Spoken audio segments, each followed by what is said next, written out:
boobu ñu xool lan la internet yi xëyee tey ñu dem dikkaat.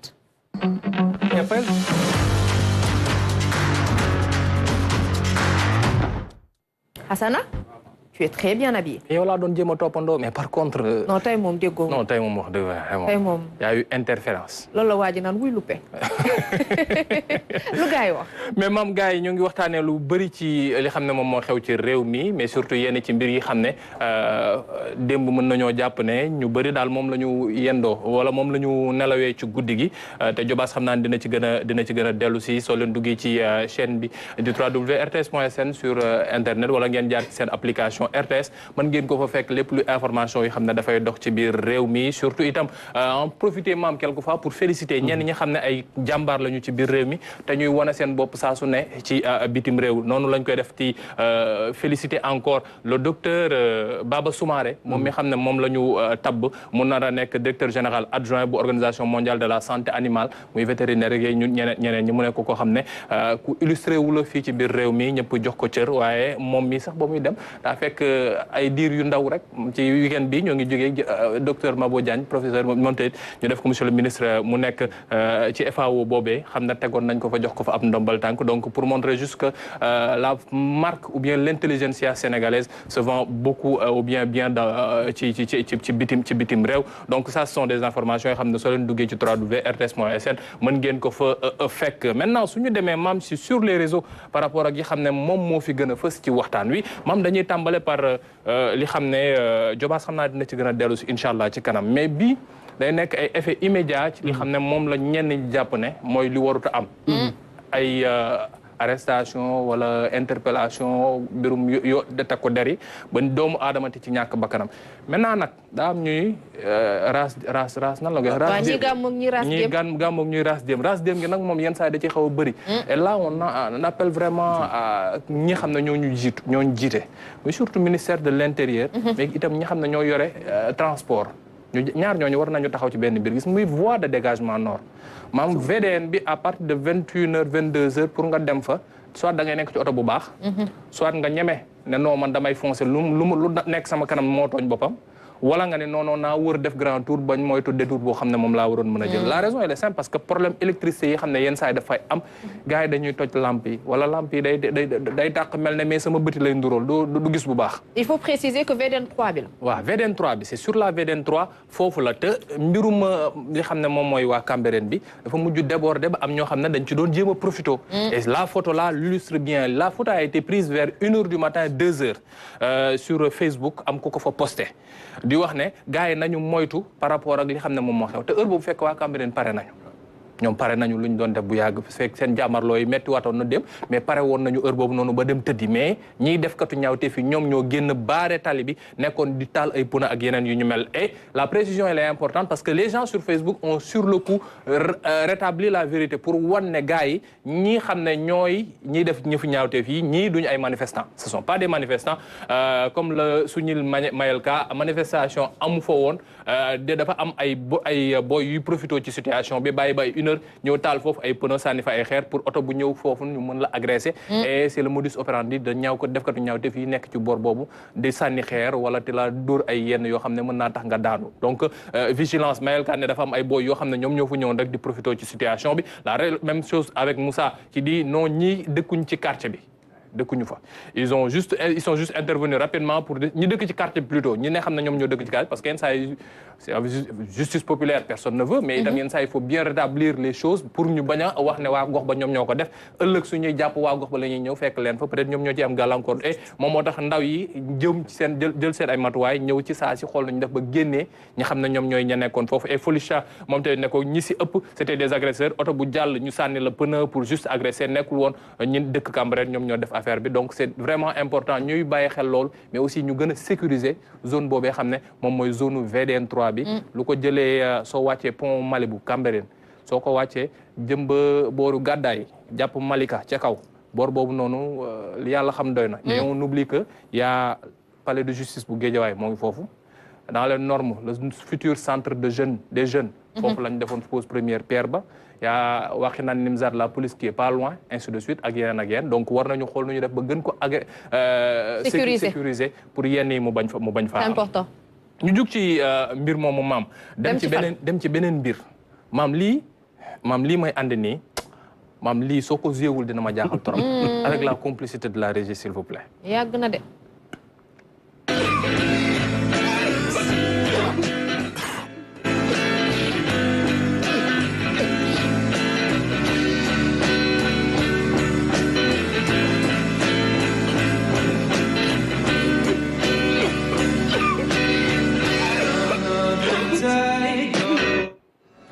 ouais maam disons-le ñii ñu bëri ci ñun ci lañ jànge àdduna dox na. non àdduna dox na trop maam entre 2007 2008 2009 jàpp gën a suuf. maam ku daan jàng soo santee ñi lay jàng ba pare mën ngaa sant Encarta. maa la ko wax. mooy comme xale yi léegi ni ñuy santee ChatGPT noonu la ñu war a santee itam Encarta. et la raison elle est simple maam gis nga lii xam ne moom lay def ni muy anatomie. SVT ñun comprendre ñu ko woon professeur day taxaw wax rek mais soo demee kër ga ba jël sa Encarta jël disquette bi jamono yooyu disquette moo amoon xale léegi clé la ñu xam wala. maa la ko wax mais soo jëlee disquette bi dugal mu commencé te jouer ba Microsoft bi ñëw jox la Microsoft Encarta gi ñu mel son ba ñëw ngay dégg tong tong bi. te temps yooyu da nga daan xappi sans internet. non mais da nga daan xappi sans internet et ça comblait un petit peu le vide bi xam ne moom la peut-être couverture réseau internet bi mu waroon am amu ko woon. et c'était la belle époque et des gens se sont vraiment rappelés de ce joyau bi xam ne xam nga ñun journalistes dañ la il faut toujours sourcer l'information. yenn saa yi soo daan def dissertation ñi xam ne ñooy ñi lay jàngal français dañ leen na la waxal source bi. waxal fan nga ko jëlee rédaction fan nga ko jëlee lii nii idée bi fan nga ko jëlee wala lii nga ci bind devoir à faire à la maison fan nga ko jëlee et c'était un plaisir comme ñi xam ne ñoo nga ne na ko bu njëkk ba quand on manipulait franchement si tu n'as pas si on t'a donné exposé nga xam ne da nga daan def ji en groupe exposé yi ñu daan defi tu n'as pas mis source Encarta à la fin Encarta junior c'est que tu n'as pas fait de recherche c'est-à-dire da ngaa toog wax sa xalaat rek et c'était vrai parce que exposé yëpp presque Encarta ñu daan dugg histoire di jëm ci géographie lu jëm ci animaux yeeg yu ñu mel Marcel Bahadi quand on savait pas manipuler internet mais pour nos devoirs on avait référence incontournable muy li xam ne moom mooy Encarta maintenant nag les jeunes ont Android iOS Huawei yeneen ak yeneen yi et Encarta aux oubliettes peut-être qu'il est temps peut-être ñu xool nuñ koy mën a remplacer wala gars yi nuñ leen di gën a joxe des choses pédagogiques à côté d'internet. et c'était très complet Encarta. très complet loo soxla woon da nga ko ca daan fekk. moom kay da nga bësal rek. waaw. yaa ngi fàttaliku tamit papier peint bi daan ne ci Windows bi. waaw yaa ngi wax lu yàgg. dañ ci daan bind sa tur ak di dessiner. maam yow mii yow yàgg ngaa fay xaalis cyber. convertisseur YouTube MP3. moom laa la wax ne la yàgg ngaa fay xaalis cyber 1h250. maa la ko wax. alors pour les nostalgiques et maam on reste vraiment ci côté nostalgique yi ak suñu mbokk bi di Wade Abdou moom nostalgie da koo jàpp ba mu interpeller le directeur général.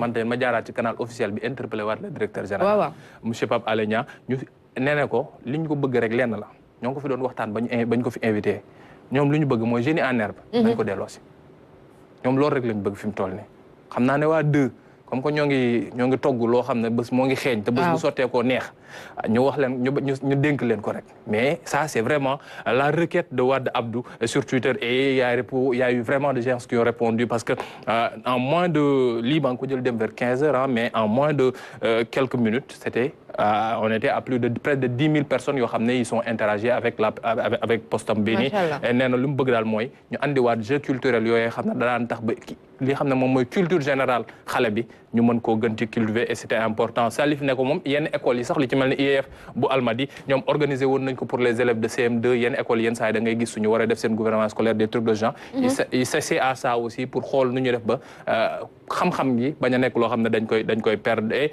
keneen gi ne ko on veut des émissions aussi pour les enfants oui c'est important on veut nee na parce que gis nañ fi maison de production yoo xam ne dañuy jël koppar gu bëri te def ay séries yoo xam ne li yàlla xam doy na mais li ñu bëgg itam mooy ñu def ay production yoo xam ne production externe yi ñuy jox télé yi dañ jox ko yenn bërëb yi xam ne war na fa mën a jaar pour que les jeunes aussi puissent s'éduquer parce que suñu génnee moyens rek am contenu bi et contenu innovant la boo xam ne peut-être personne ne l'aura pour le moment et donc c'est un appel xam naa ne directeur mu ngi ñuy seetaan fi mu toll nii moom day topp te déglu te topp émission ba mu jeex maa la ko wax mais xam naa ne heure bi en bon ñangeen ndekki na ba pare xam naa. non leeral na la kon nee na moom rediffusion RTS 2 bi lay seet.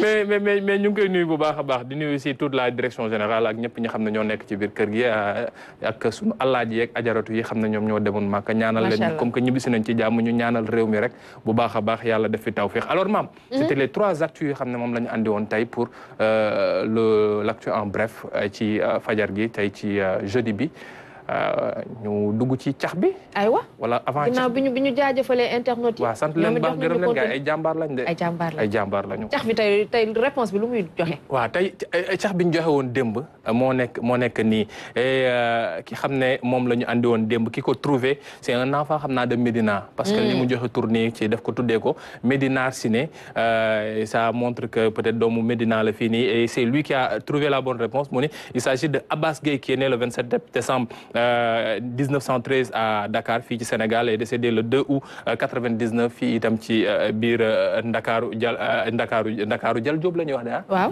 Ndakaaru Jal Diop Ndakaaru Ndiaye Jal Diop il faut que ñu wax ñu Jal Diop. Jawul Ndiaye bi Jal Diop bi il faut ñu wax ñu Jal Diop bi lu tax ñu dugal ko ci. waaw Jal Diop sëriñ la woon. waaw il faut que lu tax ñu wax ñu lu tax ngeen def ko Jal Diop lu tax ngeen jël Jal Diop bi ne par la force. Jal Diop du lébu du lébu de. non moom mais dama lu tax ngeen jël def Diop. waaw dafa ñëw Ndakaaru di faje ñu ne ko yaay sëriñ bi yaay docteur bi. léegi ngeen ne ko moom par la force boobu moom Jal Diop. waaw ñoo ko teralee loolu. ñu dem ci kii kan la bi donc comme je l'ai dit il s'agit donc vraiment de El Hadj Abbas Gueye né en 1913 fii ci Ndakaaru mu génn àdduna ci atum 1999 laataa ñoo dugg ci beneen millénaire bi et il fut un syndicaliste. un syndicaliste moo taxoon dem ma wax suñuy wax lutte syndicale Sénégal dañ koy bàyyi xel un homme politique sénégalais très influent pour wane influence bi xam ne amoon na ko li xam ne moom mooy Salam Dem da ko luppe. dem trouvé wu da ko luppe Salam Dem da ko luppe. mais après recherche multi recherche trouvé na ko. noonu la mais daa luppe woon quoi. jàmbaare daal mais jàmbaar la moom affaire da koy jàpp de yenn saa yi. noonu la donc pour dire il a eu à mener la grève historique de 46 grève boobee xam ne def na 56 jours. lu xam ne kenn xalaatu ko woon ci jamonoy colon yi. grève bu 56 jours et sa place politique influence bi mu amoon pour montrer c'était mooy bi ñuy xëccoo li xam ne moom mooy ñi waroon nekk ay député AOF yi waroon dem foofee ca France palais de Bourbon jàppal ne Senghor moom la dem woo ko mu teg ko ci wetam pour ñu mën a xëccoo ak kii di xam ne moom mooy Lamine Gueye. Lamine Koura Gueye. et c'est grâce à Abbas ak ñi xam ne ñooy mouvement syndical bi nekkoon ci ginnaaw que Senghor mën a falu député moom itam mu nekk ci wetam donc c'est un grand homme boo xam ne il a vraiment travaillé pour le Sénégal et comme je le disais moom moo xeex ba ñi xam ne mooy suñu mbokku julliti ci jamono joojee ñu leen daan bàyyi àjjuma ñuy génn dem julli ci ndax nekkoon na loo xam ne dañ leen ko daawul woon may moom taxaw na ci bon def ci lu am solo il a été député à l'Assemblée nationale française de 51 à 55 il défendit les intérêts des travailleurs africains ba ñuy wax mbirum code du travail yu njëkk ya convention collective yu njëkk ya moom chaque fois da daan toog di wax nañu xool ak yelleefu doomu aadama yi mais bon moom ak Senghor seen compagnonnage mujjul yàgg noonu ndax après ku nekk daa jël yoonam ndax moom il se croyait en bon syndicaliste que ne li koy waral moom li bëgg li cëslaayu xeexam mooy ak yelleefu ñi xam ne ñoom ñooy liggéeykat yi donc on rend hommage à quelqu'un qui, Mame Khoudia, a vraiment marqué l'histoire aussi bien politique que syndicale de ce pays. Et surtout, on peut dire religieuse. Machallah. Alors muy wane ne que ne xeex ak yelleef Xasana doorul jamono yi sénégalais yàgg na ko def yàgg na ko wane et puis c'est des acquis yoo xamante ne ce sont ces braves hommes nga xamante ne ñoo amoon fit ak courage daal di koy kaas ba waral tey ñu am ko di ci bànneexu kon nag dañ leen war di sargal saa su ne. ba nan leen di rendre hommage et fii ñun incha allah dinañ ciy jàpp saa su ne ngir te delloo si waat borom xam-xam yi gars yi yenn saa yi dañ may wax ne ma non Fall affaire yi dafay xaw a sore wala yenn saa yi day xaw a jege léegi ku ci am xam-xam benn bu bees rek man jaarale ko ci contact yi rek soo dugalee Jobaas dina réceptionné ñun ñu jël ñu xool ndax cax gars yi sénégalais dinañ jàpp wala. waaye buñ fàtte ñu njëkk ñi. waaw déet njëkk ñi du ma leen fàtte ndax ñu bees ñi bu ñu amee ñu njëkk ñaata. non non ñu njëkk ña laay jël. man magu démb laa àndal. et pour un clin d'œil à Mame Matar Gueye ak ñi xam ne ñoom ñoo nekk Jamra jàpp leen ne Jamra ki xam ne moom moo ko sanc c'est son fils moom El Hadj Abbas Gueye doomam bi xam ne moom mooy Abdou Latif Gueye. c'est lui le fondateur de l'ONG Jamra il a aussi été député. donc waajuram la mu tàmbale woon xeexal ko ci mbirum syndicat ak diine moom El Hadj Abdou Latif Gueye wéyal na ko jusqu'à maintenant. waaw lu tax loolu dem dugaloo ko ci indice yi. non démb dama ko doon bañ dugal gars yi dem jëli ji Mame Matar Gueye ne ma kii Mame Matar Gueye la loolu la doon. waaw am nañ traité. gars yi ma tourné léegi na ma Mame Matar Gueye la. traité dafa fort. alors maam on passe à kii kan la bu tey. waaw kii kan la bu tey damaa jox défi Salam ne ko du ko trouvé. non bii moom Salam xamu ko. non bii damaa jox Salam tey bi et pourtant un bon historien war na ko trouvé. Salam xamu ko. non un bon Nigérien war na ko trouver je vais juste donner quelques indices du bëri nag tey tax damay su bëree rek boo yu nekk université dañ koy jàpp. waaw te ñoom yenn saa yi dama leen di jox challenge na leen doo leen trouver ndax xam naa ne seen culture générale yenn saa yi ChatGPT ngeen koy kal mais ay ndaanaan lañu maa ngi leen nuyu ñëpp ñuy xam ne ñoo nekk histoire département histoire ak faculté des lettres ak surtout waa fac droit yenn saa yi ñu juriste yi ñu fi andi. ñu envoyé message na la non saa yi wala lii daa yomb trop. waa FSJP. waa FSJP ñu ngi leen di nuyu bu baax a baax ordre A ordre B yëpp alors maam ki ñu andi tey. suñuy wax taarixu Sénégal. moom moo ko njëkk bind. falaa yam benn indice kese suñuy wax taarixu Sénégal. moom moo ko njëkk bind.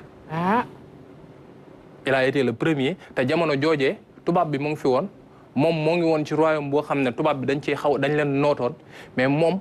daa def li xam ne moom mooy këyit bi mu bind boo xam ne këyit googu ba léegi nag nit yi mën nañ ko sax dem liiri ji te bërëb buñ ko war a mën a liiree xam nañ ko bërëb boobu suñ fa demee dinañ ko fekk. baaxee ñu bërëb bi il a été le premier à écrire l'histoire du Sénégal. baaxee ñu bërëb bi rek maa bañ non maa bañ. ma joxaat la benn indice. li xam ne Cheikh Anta Diop da koo wax ne peuple africain yi soo xoolee seen taarix ñun waa Sénégal peut-être du Sénégal gii mais moo ngi jógee ca. Égypte. moom moo ko njëkk wax laata Cheikh Anta di ko wax. il a été le premier à le dire ñaari indices yooyu doy na. waaw doy na. tey moom du ma xaabaabal parce que su ma xaababalee rek gars yi dañuy jàpp affaire bi rapide. Amadou ree na xam naa am na réponse. Amadou képp ku résultat bi yàgg na. xool su fekkee trouvé wu ma wax sénégalais na trouvé wu. bu ko fi wax kon dañuy trouvé bañal. daa bëgg a uji sama sutura. waxal madame xam naa nag waxal madame bu mu tontu de. donc à l'aide des connaissances des amis et internautes ak ñi xam ne ñoom ñoo ñuy topp sur la chaîne YouTube mais aussi sur la chaîne WhatsApp et aussi qui nous envoie régulièrement des suggestions ak yeneen xam-xam ci plateforme yi gars yi suñ trouvé rek. ñu wéy kon nag à vos claviers top c'est parti donnez la bonne réponse bu ko defee ni ko Jobaas waxee bu ñu amee 1 250 000 abonnés ñu trouvé ak 251e abonné bi dañ leen di teral fii ci plateau bu Salimto yéen a ci des mbokk yi en attendant certainement. dafa am benn cadeau bu ma bëggoon jox kii élèves yi ak étudiants yi. waaw. xam nga yenn saa yi tamit day baax imam day nekk fi mën naa sàcc place am. waaw léegi si vous allez sur bon waxoon naa gars yi nañ bàyyi Google parce que Google day jël données doomu aadama yi mais c'est le moteur de recherche universel. ñi xam ne dañuy utiliser intelligence artificielle man je suis pas contre l'utilisation de l'intelligence artificielle. parce que c'est un outil et c'est un outil très utile maintenant nag am na ñoo xam ne am nañ koppar pour jënd ay yenn yu xam ne mën nañu am ay outils avancés. am na ñoo xam ne amuñu je vous donne ce site. dinaa koy def léegi saa su ne naa génne yenn site yi xam ne mën naa leen ko baaxee ñu mën faa jëlee yenn mbir vous allez sur ce site qui s'appelle AI Exploria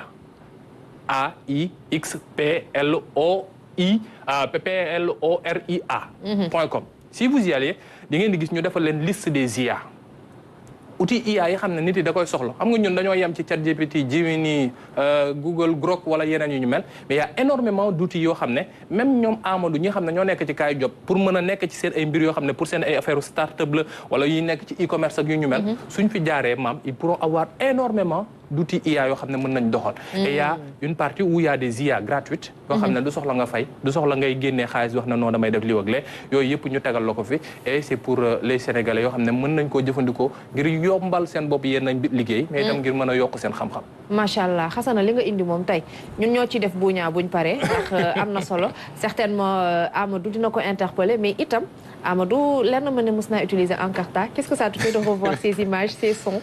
Ouais, c'est vrai que ça nous replonge quand même dans de beaux souvenirs. da ngay am mbégte lool ñun dañ doon je me rappelle suma benn xarit moom la ko seen papaam jëndaloon comme cadeau de fin d'année. et puis ça nous occupait.